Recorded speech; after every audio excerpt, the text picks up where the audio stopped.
So we thought while we're here at Business of Software, it'd be kind of fun to talk about the sort of past, present, and maybe the future of innovation in large organizations, which is what a lot of us spend our time working on. So why don't you start? What do you see changing?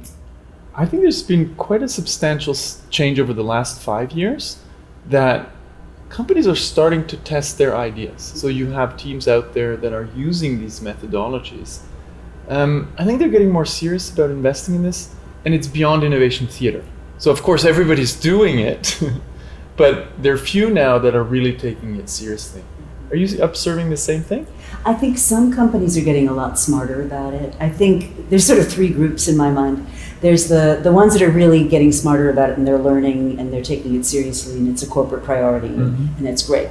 Then there's the group that still is dealing with innovation theater. You know, we're going to send everybody to Silicon Valley, you know, and 1,000 Post-it notes are going to die on the wall, and it's going to be so cool. And then they get back to Duluth or Boise or Duisburg, and it's like, what do we do? And then there are the ones that kind of dimly know the world is changing around them, but haven't yet figured out what to do. And in some cases, those firms are the ones I worry about. They're just going to be runoff firms. You know, they're just not going to be able to reinvigorate themselves. And then, you know, there's an interesting class of firms that never lost it. And I'm thinking here of Corning, maybe 3M, some of the really world-class innovators, and they're kind of looking around going, we don't understand what all this fuss is about. And then I think the last thing I would observe that's new is this direct-to-consumer movement among the tech companies, which, since we're here at a software conference, is kind of interesting. That what digital has finally done is it's really changing the business model. You know, so where you used to have assets, you used to be constrained by all these restrictions, you can buy so much more now on the open market that these firms go right to the consumer, they go right to the end use. And companies like Procter & Gamble and Walmart are just sort of standing around like, And then they try to acquire, but then often it's difficult, right? Because the company valuations are going up. One of the things I see a lot is the lack of power of innovation inside the company. Right? So they still call themselves pirates, and pirates we historically kill, or they're somewhere literally in a garage in a basement or so. Right. Do you see the same challenge that innovation, while we're starting to get more serious about it, while we're really investing in it, there's just not enough power there yet, right? It's not at the right level. We don't have the right people. We still say, we need to hire somebody fresh from university. Really? They're going to have no clout and nobody's going to take them seriously. Do you observe the same thing? Absolutely. And I would say the fault to me lies at the board level.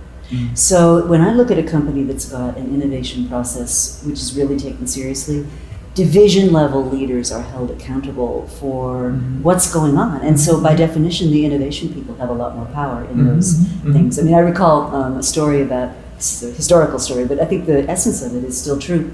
At Emerson Electric, the CEO had the innovation war room next to his office. And every major project in every major division, it was color-coded by division. Its height on the wall represented how much of an impact it could have for the firm. And when you went in for a review with this guy, you had to take a walk around the innovation war room. Excellent. And God help you if your projects weren't moving down the wall. And I think the better run companies are doing that. And so innovators have a lot of power. One last thing on that, I would say there are at least three leadership roles I see as being involved with innovation. So you've got your entrepreneurs, right? And these are often people that love blank sheets of paper, and starting with ambiguity, and I'm just going to go discover what users need, and that's great. And then you've got the executive people sort of setting broad direction, and here's where we want to get to, and here's our big goal. And then there's this person in the middle that I call the innovation Sherpa. These are often people who've been with the company forever. They know where all the bodies are buried. They have political capital. They can make things happen. And I just think a lot of times we don't recognize how important that role is, especially in corporate innovation. There's one thing I want to point out also for the audience of Business of Software. There's this test I stole from you where you say, how do we figure out if a company is serious about innovation? Let's look at the agenda of the CEO, and if something like 20 or 40 or 50% of the time is not dedicated, weekly to innovation, no innovation is going to happen. And then the second one you said is, let's look at the last three big important meetings. Was innovation on the agenda? And that's not just for the big ones, right? That's also for smaller to medium-sized company. Do you see some change there that leaders are investing more time? I mean, do you do that? Do you have some data even on that kind of experiment? It's all over the map. I think the better companies obviously do. I think here's the challenge from a CEO level, and this is more of an American perspective, so maybe you'd offer a perspective from Europe. Our financial system was built on the presumption that competitive advantages, once achieved, were going to last a long time. Yeah. So we really, really struggle with appropriately valuing innovations, right? It's very hard. People constantly say things like, well, what's the ROI of this idea that you have for combining artificial intelligence and 3D printing and, latching it to walls? I mean, I don't know what the ROI is of that. We also don't allow companies to transform. Yeah. So the pressure to meet the I'll call it the quarterly number, but it's more than that, because it's not just quarterly numbers. To manage the whole life cycle of a competitive advantage, I just think our financial system isn't really geared towards.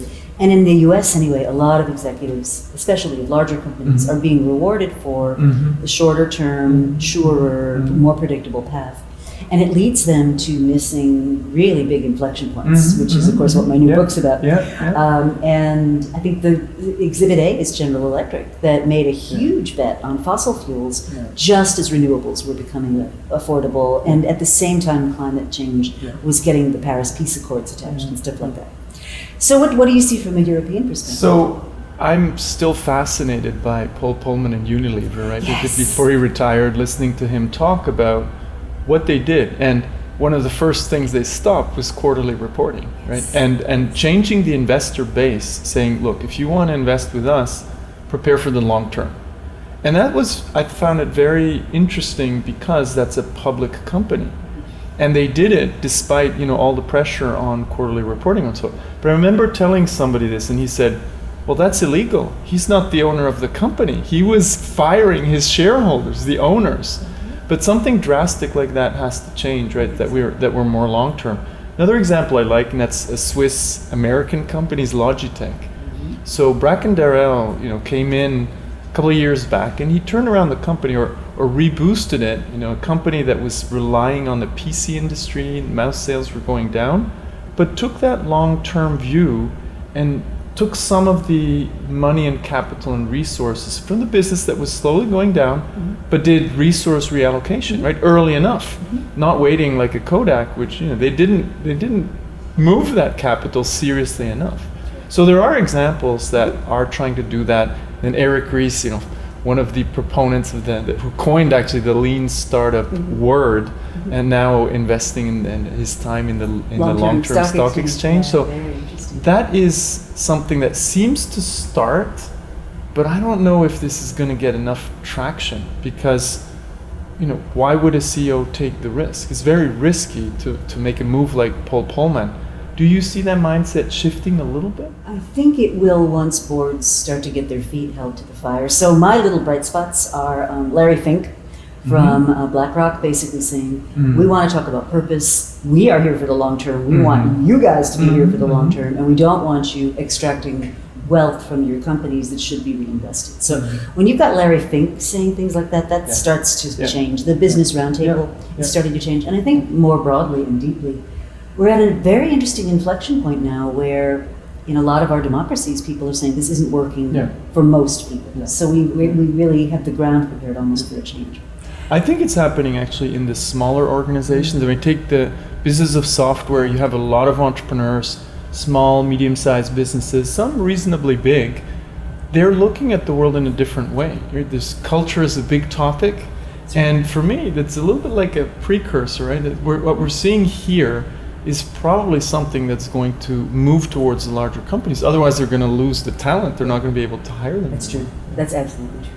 Well, that's one of the reasons I come to business of software, which is this is where the future starts. Yeah. Thank you. Great talking to you. Terrific talking to you. Awesome. Thanks. Thank you.